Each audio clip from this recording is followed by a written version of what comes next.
குலசேகர பாண்டிய மன்னன் சுற்றியுள்ள சிற்றரசர்களிடம் போரிட்டு வெற்றி பெற்று தம் ஆதிக்கத்தை மதுரை முழுவதும் பரப்பினார். இதன் விளைவாக கேரள நாட்டை கைப்பற்ற எண்ணி திருவனந்தபுரம் மன்னனிடம் தோல்வியுற்றார்.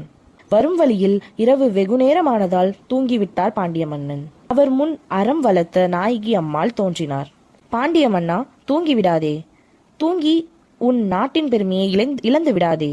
ஒரு முறை தோற்றால் என்ன, மறுமுறை முயற்சி செய் என்று அருள்வாக்கு சொல்லிவிட்டு அங்கிருந்து மறைந்தார். மீண்டும் மன்னன் படையெடுத்து வெற்றி பெற்றார். இதனால் அம்மனுக்கு கோயில் கட்டினார். கோவில் அருகே ஊர் அமைந்ததால் மன்னனின் நினைவாக குலசேகரப்பட்டினம் என்று பெயர் பெற்றது. முத்தாரம்மனின் ஆதிப்பெயர் தட்டத்தி அம்மனாகும். அம்மனுக்கு கோபம் வரும் சமயம் ஊரில் உள்ள மக்களுக்கு முத்துவாரி போடுவது தட்டத்தி அம்மனின் வழக்கம். அவ்வாறு முத்துவாரி போடுவதால் அம்மனுக்கு முத்தாரம்மன் என்று பெயர் ஏற்பட்டது. முன்னொரு காலத்தில் வியாபாரிகள் தோணிகளில் சரக்குகளை எடுத்து சென்று வியாபாரம் செய்து வருவது வழக்கம். ஒரு செட்டியார் தன் மனைவியுடன் குலசேகரப்பட்டின கடற்கரையில் சென்றபோது கடல் அலையால் அவருடைய சரக்குகள் கடலில் மூழ்கியது. வேதனையுற்ற செட்டியாரும் அவர் மனைவியும் சிவனை வேண்டினார்கள். சிவனும் அவர்கள் மீது இரக்கம் கொண்டு அவர்களுக்கு காட்சி தந்து என்ன வரம் வேண்டும் என்று கேட்டார். ஆண்டவனே, எங்களுக்கு காட்சி தந்ததே நாங்கள் செய்த பாக்கியம். நீங்கள் சிவனும் பார்வதியும் இருவரும் திருமண கோலத்தில் இதே போல் பக்தர்களுக்கு காட்சி தர வேண்டினர். இறைவனும் அவ்வாறே ஆகட்டும் என்று கோயில் பீடத்தில் காட்சி தருகின்றனர். உலகையே தன் கைக்குள் கொண்டு வர அசுரபலம் கொண்ட அரக்கன் சிவனை நோக்கி பல ஆண்டுகளாக கடந்தவம் புரிந்தார். சிவன் உடனே அந்த வரத்தை வழங்கினார். அசுரன் உடனே சிவனையே கொல்ல முற்பட்டார். பார்வதி தேவி துர்க்கையாக மாறி அவனை அழிக்கிறாள். இந்த நிகழ்ச்சியை கருவாக கொண்டுதான் 10 நாட்களில் சூரசம்ஹாரம் நிகழ்ச்சி நடைபெறுகிறது. சூரசம்ஹாரம் செய்யும் பொழுது கீழே விழும் அசுரனின் தலையை துர்க்கை அம்மன் சிம்ம வாகனத்துடன் தன் கையில் ஏந்துகிறாள்.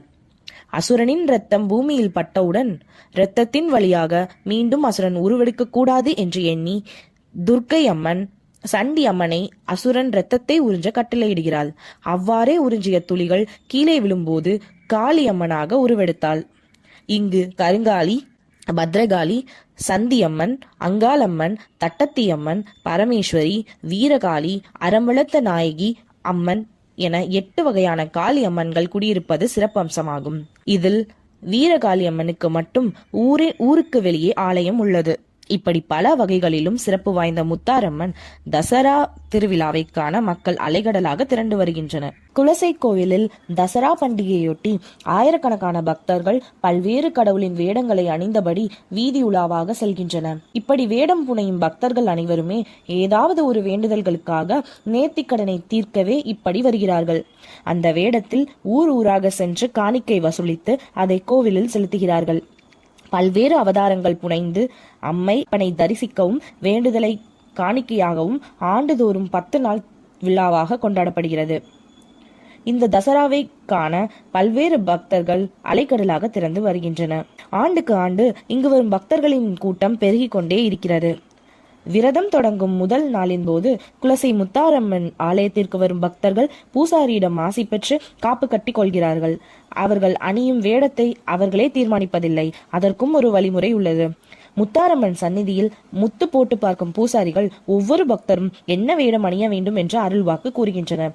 அதன்படியே பக்தர்கள் வேடமணிந்து 10 நாள் திருவிழாவில் பங்கு பெறுவர். 10 நாள் வழிபாடு முடிந்ததும் கடலில் நீராடி விரதத்தை முடித்துக் கொள்கிறார்கள்.